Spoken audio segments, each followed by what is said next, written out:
On the route that God took me on, I ended up passing a tree.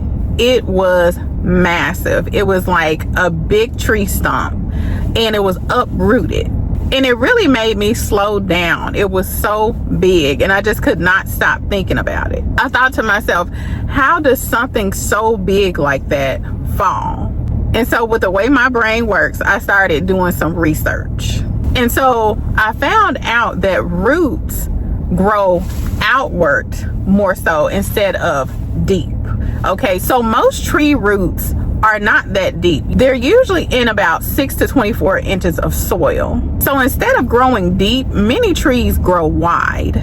So they anchor horizontally rather than vertically. Their roots spread outward, sometimes even extending the branches. So this means something important. A tree can look strong on the outside, but still vulnerable if its roots are shallow and weakened. So as I read further, I learned that trees often fall when strong winds push against them. The soil becomes saturated and soft. The root system is damaged or poorly developed, and when the roots aren't evenly distributed. So the wet soil, for example, reduces the friction that helps roots hold the ground, making it easier for wind to uproot even the biggest of trees.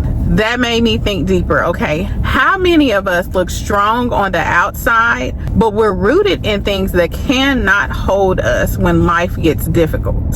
Some of us are rooted in people's approval, comfort, fear, familiar patterns, toxic environments, external validation. And when that pressure comes, when life gets hard, we feel like we are falling over.